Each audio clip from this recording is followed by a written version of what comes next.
All right, so there it is. And let's start with form factor and size. So this is a very simple design. It's almost like two of those little round whirling kinds of grinders next to each other. That's how much space it takes up. You could definitely fit this in a cabinet. It doesn't take too much space up on the countertop if you're going to leave it on your countertop. I won't. I'll end up putting it away. Does it feel durable? Yes. So that's like this little... This is where the grounds go. That comes out really easily, goes in and out easily. It feels quite durable.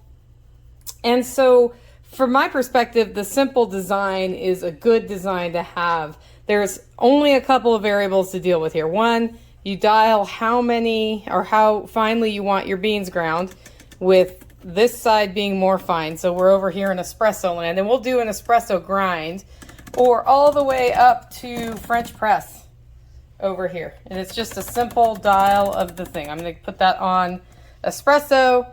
And then it has this on off button, which if you press it halfway down, you can, you know, when you press down halfway, it starts. And when you let up, it lets up like this. Or if you know you need to grind more coffee, it toggles on and off, and that's it. So let me grind some coffee and we'll see what this looks like. This is the espresso grind coffee, and the thing about a burr grinder is it gives you more consistency of size in the grind, and this does deliver on that. You'll see some of those lighter specs are the outer hull of the coffee bean. That's pretty standard. It's the chaff has come off, but there's some lighter weight stuff that isn't really germane to this conversation, but it is there, so I'm pointing it out.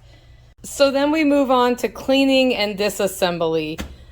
This one really shines in simplicity of design for cleaning and disassembly because, again, there aren't very many moving pieces. So you just twist this off, which I'm going to put the phone down and edit back in. You just turn it like this and keep turning, and it comes off, which I need two hands for. So once the hopper is off, you then have the internal part of the burr grinder, which usually comes right out, but with one hand, there we go.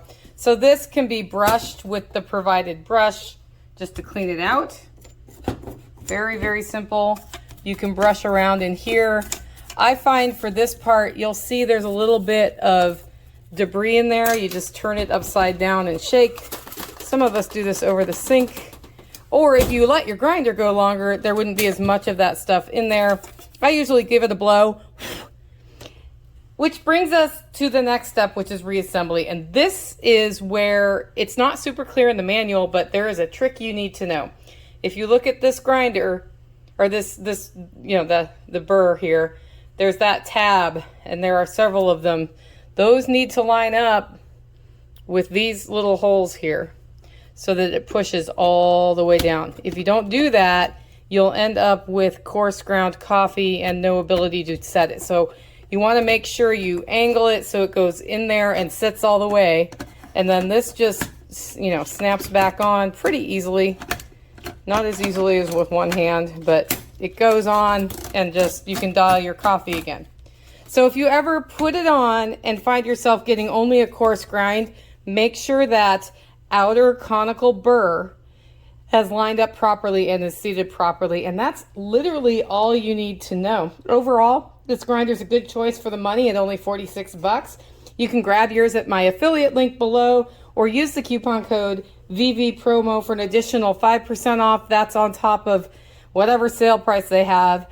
All in all, I like the grinder, and I'll be using it for a while. We'll see how long she lasts, right? Ooh, look. You can brush that off too.